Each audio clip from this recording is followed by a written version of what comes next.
Hello, YouTube.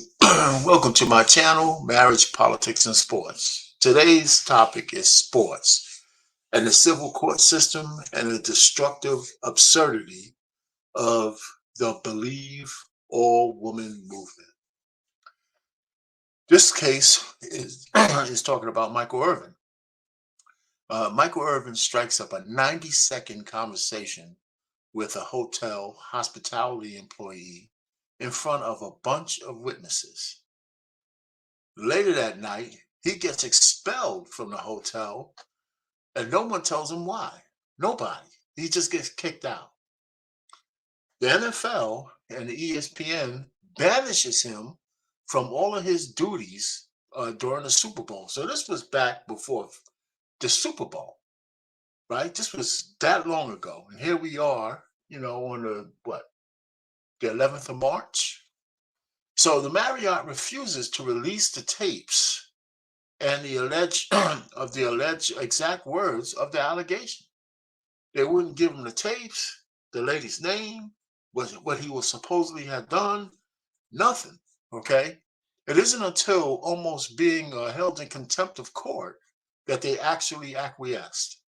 Okay, so finally, Marriott releases the information, releases the woman's face, releases the allegation, and they paint a picture of Mike as a drunken slob groping the woman and asking her whether she ever had a big black man inside of her. Now, this was all in a 90-second interaction between him and her. Mind you, she's the hotel,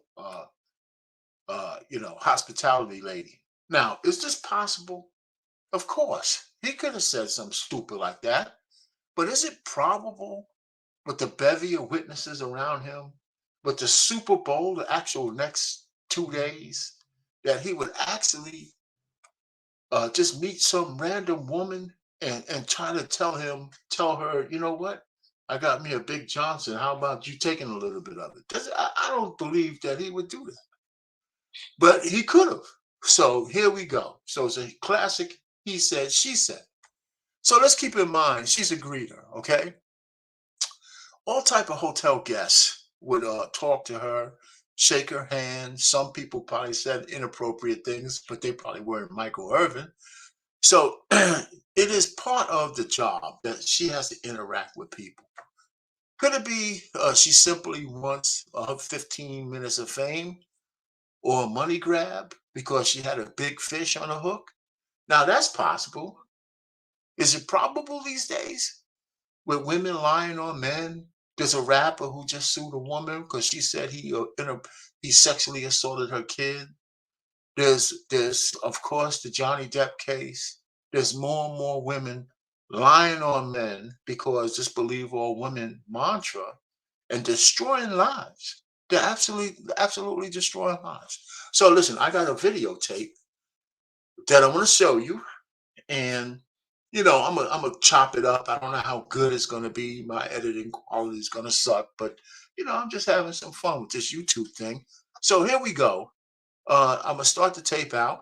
I'm gonna stop sharing here, and then I'm gonna go ahead and start the tape, and I'm gonna share that, and we're gonna go. I'm gonna clip it up here and there, and then we're gonna go from there.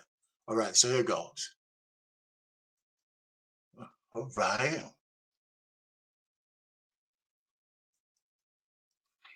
Yeah, you gotta bear with me. I'm gonna do it as fast as I can. So here's the tape.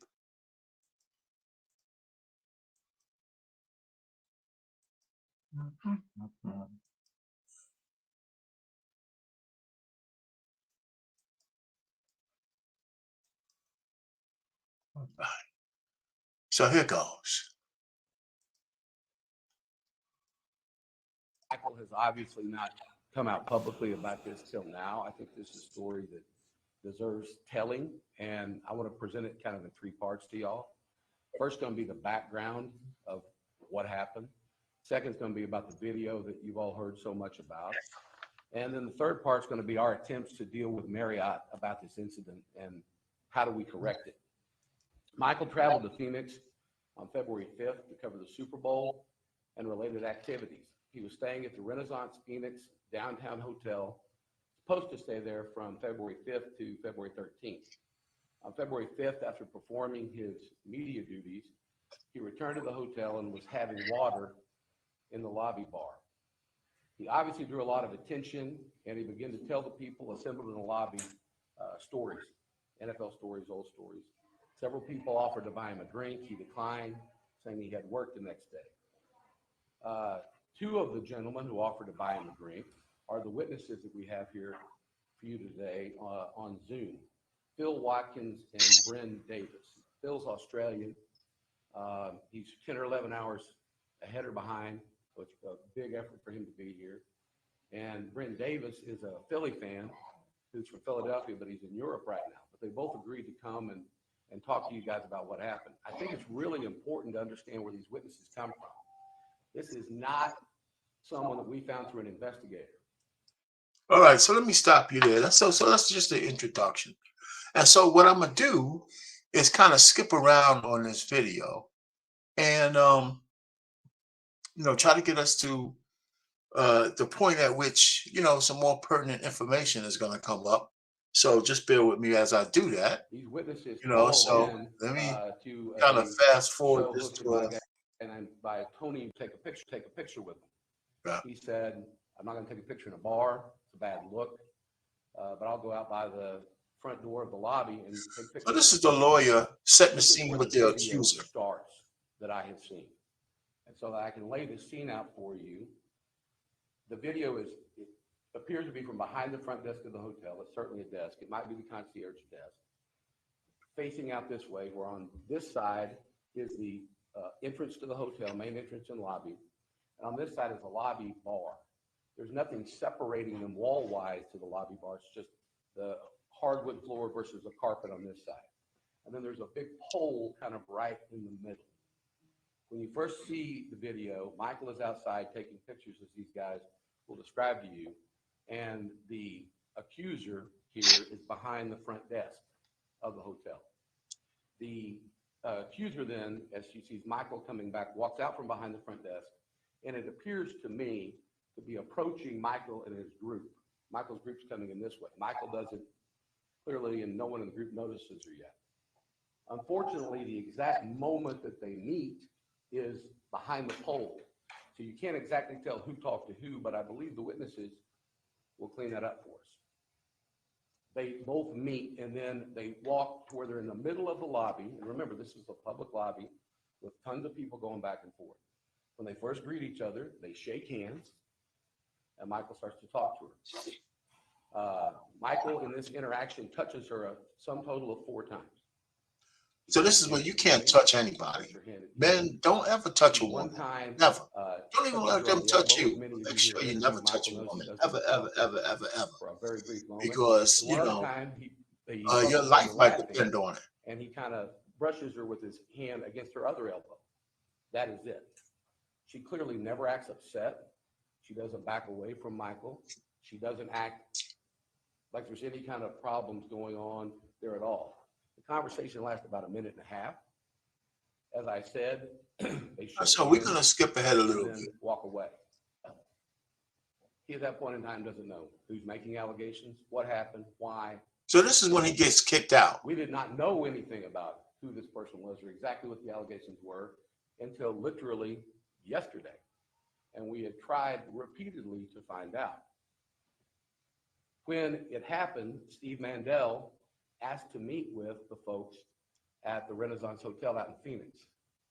They granted him a meeting. He believed that the meeting was going to be with the head of security, the general manager, and someone else at the hotel. When he showed up for the meeting, the head of security had been excluded, said he was not going to be in the meeting, and he met with two other individuals, the GM and the head of marketing. I have their names, but I don't think that's relevant now. They absolutely refused to give him any information about what the allegations were against Mr. Irvin. Steve offered to allow Michael to be interviewed.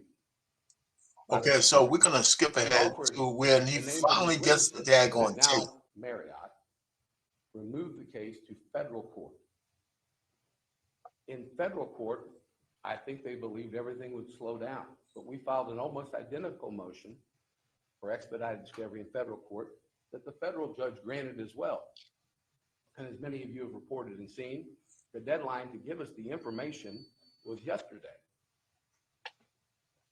When I appeared yesterday to get the video, to see the video, I was not allowed to make a copy of it. I was not allowed to take a copy. I was not allowed to use my cell phone to make a copy. Now, it was just recently that the judge was going to hold these guys in contempt of court so they could see everything. That's Before after I this went back to first meeting, view the video, this first I was viewing. asked to empty all my pockets and search me so that I couldn't have any recording devices.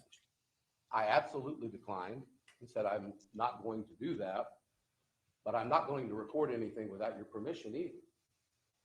All during the viewing of the video, I was required to sit in a room with the other counsel, opposing counsel, watching me, seeing what I was doing. So I was not free to talk about what was on the video, and certainly I don't have a copy that I can even talk to my client about it.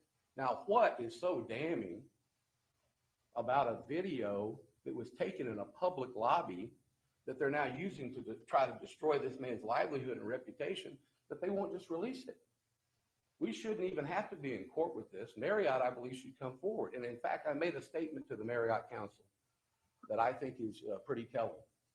I said, would you rather like the press to hear my description of what the video shows, or would you rather just show them the video? Well, clearly, So we're going to skip up to Mike Irvin right now. So this is Mike speaking. I want to start by saying I appreciate all the support that I've gotten from everybody, from people, from friends.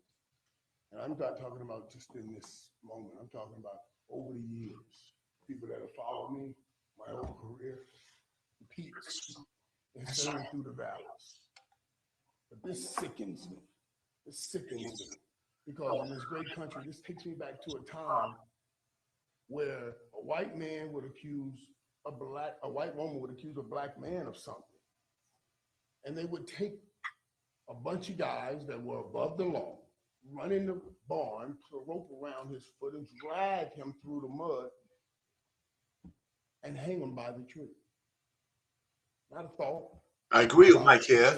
Not much has changed. These things still happen, but they're electronic these days. Trying to go and say, guys, here's what really happened. No, I'm not a victim Olympics guy. Witnesses that'll say this. If a woman could just say anything and he could lose everything, how is that really different? How can I defend myself if I don't even know what I'm defending myself against? They asked me, they said, do you remember this girl you met in the lobby? I work and I live in hotels. I stay in hotels all year long, August to September. I meet people every day walking in and out of a lobby. I couldn't even tell you what she looked like. I don't know. I don't even know who I'm talking about when I'm talking about I'm supposed to do something. This just blows my mind that in 2023, we still dragging and hanging brothers by a tree. Let me stop that right there. Because he doesn't have to get any more explicit. Because this is exactly what's going on. Right? So where's all Mike's millionaire buddies? Where's all the rich NFL guys saying, listen, I can't vouch for whether you said what you said or not. I can't vouch for that. I don't know whether you said or did what they say you did. However,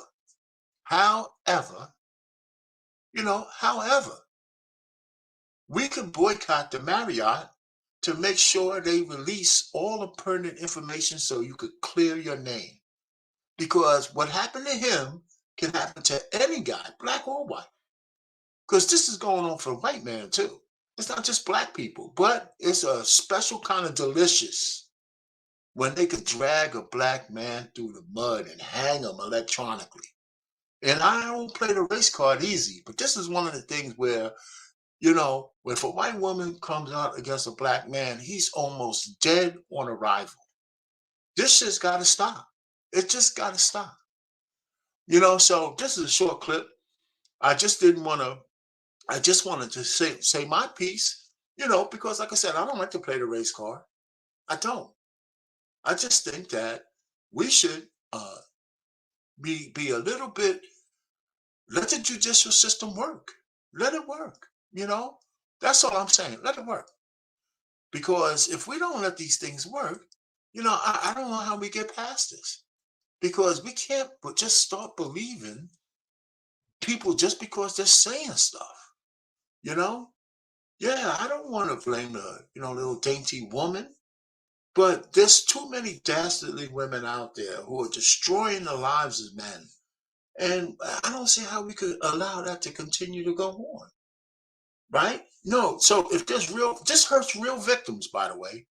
Real victims get damaged by this kind of, let me just call up and say, he said something to me. You know what? How are we going to prove this he said, she said shit anyway? How are we going to prove it?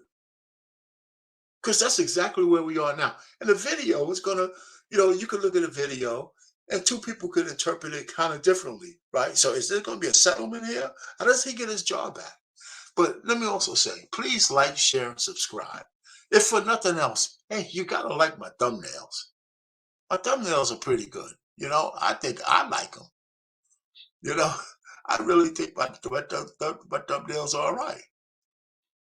So please like, share, subscribe to my channel. If you have comments, please comment. I think this Michael Irvin situation is going to last for a little while. And like I said, I think I was told that I got too much of a broad thing of my marriage, politics, and sports. All I'm just trying to say is I can see the connection between all of these things. I can have a sports story that goes to marriage, got a sports story that goes to politics. I got a sports story that's just a pure sports story, and I got some more coming up. But I see the intersection between all of those things, or else I could make them. But that's the most popular thing out there. I didn't put religion because I didn't want to talk about that. But marriage is my big thing, because it's religious in that too. Politics, hey, you know what? I'm a big advocate for us divesting from the Democratic Party. And three, sports. ESPN has become a disaster. Fox News is following. And the men on these stations pretty much are so emasculated that they're not even worth looking at anymore.